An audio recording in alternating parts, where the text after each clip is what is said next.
من الشیطان الرجیم بسم اللہ الرحمن الرحیم الحمدللہ رب العالمین وصلی اللہ علی محمد وآلہ الطاہرین۔ السلام علیکم ورحمۃ اللہ وبرکاتہ۔ عزیزان محترم، ایک انتہائی اہم سوال جو عام طور پر پوچھا جاتا ہے وہ یہ ہے کہ دین کی ضرورت کیا ہے؟ یعنی اگر دین نہ ہو، اگر دین کو انسانی زندگی سے جدا کیا جائے، انسان کی زندگی سے نکال لیا جائے، تب کیا مسئلہ بنتا ہے؟ بس دین کی اہمیت، دین کی ضرورت کیا ہے؟ یہ انتہائی اہم سوال ہے جس کے حوالے سے بہت زیادہ تحقیقات ہوئی ہیں اور بہت زیادہ کتابیں لکھی گئی ہیں، مقالات لکھے گئے ہیں۔ میں انتہائی اختصار کے ساتھ ایک وجہ اس ویڈیو میں بیان کرنا چاہوں گا۔ عزیزان محترم، اگر ہم انتہائی خلاصتاً اس بات کا جواب دینا چاہیں تو جواب کچھ یوں ہے کہ انسان کی کچھ ایسی ضروریات ہیں، انسان کی کچھ ایسی حاجات اور ضروریات ہیں کہ جن کو دین کے علاوہ کوئی دوسرا پورا نہیں کر سکتا۔ لہٰذا ان ضروریات کو پورا کرنے کے لیے انسان کو دین کی ضرورت ہے۔ مثلا مثال کے طور پر انسان فطرتاً، انسان کی فطرت میں ہے، انسان کے اندر اور انسان کے داخل میں یہ بات موجود ہے کہ وہ ہمیشہ کمال سے محبت کرتا ہے، یعنی جس چیز کو اپنے لیے کمال سمجھتا ہے اس سے وہ محبت کرتا ہے۔ ہر کمال کے آگے ایک اور کمال ہے، اس کمال کے آگے ایک اور کمال ہے، یہاں تک کہ وہ آخری کمال جسے ہم خدا کا نام دیتے ہیں دین کی زبان میں، وہ کمال مطلق اس کو کہا جاتا ہے۔ لہٰذا اس سے محبت بھی خود انسان کی فطرت کے اندر موجود ہے۔ لہٰذا انسان ہمیشہ فطرتاً اس آخری کمال کی جستجو میں ہے، اس کی تلاش میں ہے، اور انسان فطرتاً یہ چاہتا ہے کہ اس کا علم ہو، اس کے سامنے خضوع کرے، اس کے سامنے خشوع کرے، اس کی عبادت کرے، اس کے آگے جھکے۔ یہ انسان کی فطرت کے اندر موجود ہے، اور اسی حس کو حس کمال جوئی جسے کہا جاتا ہے، یعنی کمال کو طلب کرنے کی حس جو انسان کے اندر موجود ہے، اسی کو ہم دین کہتے ہیں، کیونکہ دین وہی خدا کی تلاش۔ اور پھر جب خدا مل جائے تو خدا بند متعال کی طرف سے انسان کی ہدایت کے لیے جو ایک مجموعہ نازل ہوا ہے وحی کی صورت میں، اسے ہی ہم دین کہتے ہیں۔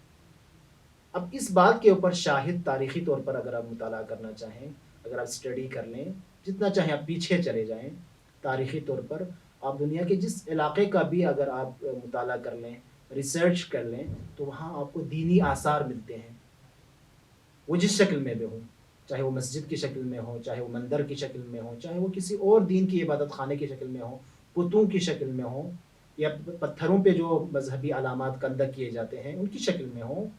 یہ تمام اس بات کی نشانی ہے، اس بات کی علامت ہے کہ انسان ہر دور میں، ہر جگہ پر، چاہے انسان کا تعلق جس نسل سے ہو، جس قوم سے ہو، جس ملت سے ہو، وہ کسی نہ کسی دین کا پیروکار رہا ہے، یعنی فطرتاً وہ دین کی طرف مائل رہا ہے۔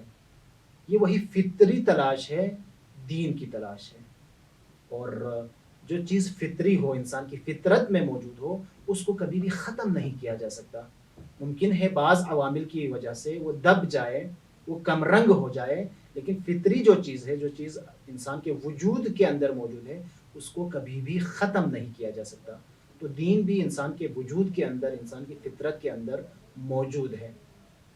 اب اس کے اوپر دیکھ لیں، انسان کے اوپر عام طور پر جب کوئی مشکل حالات آتے ہیں، کوئی مشکل وقت آتا ہے، اس وقت وہ دین کی ضرورت کو زیادہ محسوس کرتا ہے۔ جس طرح سے اگر انسان سفر کر رہا ہو، سمندر کے اندر موجود ہو، تلاطم خیز موجیں ہوں اور کوئی بچانے والا نہ ہو، تو وہاں پر بھی انسان کے دل میں آتا ہے کوئی ایسی ذات ہے جو مجھے بچائے۔ یہ وہی خدا کی تلاش ہے، یہ وہی حس دین جوئی ہے، یعنی دین کی تلاش ہے۔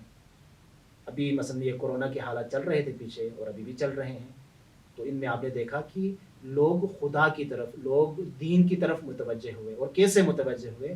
خود امریکی صدر نے ٹویٹر پر ٹویٹ کر کے کہا کہ اگلے اتوار کو سب اجتماعی طور پر عبادت کریں اور خدا سے مدد مانگیں۔ یا اسی طرح سے آپ نے وہ اٹلی کے وزیر اعظم کا بھی بیان سنا ہوگا کہ اس نے بھی کہا کہ اب حالات ہمارے یعنی انسانوں کے ہاتھ سے نکل چکے ہیں، اب اگر انسانوں کو کوئی بچانے والا ہے تو وہ خدا کی ذات ہے۔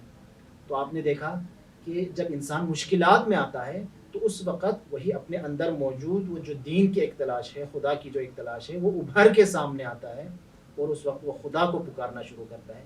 لہٰذا دین کی اگر ہم بنیادی ضرورت کے حوالے سے بات کریں تو دین کی جو بنیادی ضرورت ہے وہ خود انسان کے اپنے اندر اور انسان کی اپنی فطرت میں موجود ہے، اور اسی فطرت کا تقاضا ہے کہ ہم دین کا پابند ہوں، ہم خدا کی تلاش کریں اور دین کی جو تعلیمات ہیں ان پر عمل کریں، اور اس خدائے بزرگ اور اس خدائے برتر کے سامنے خضوع، خشوع اور عبادت کا اظہار کریں۔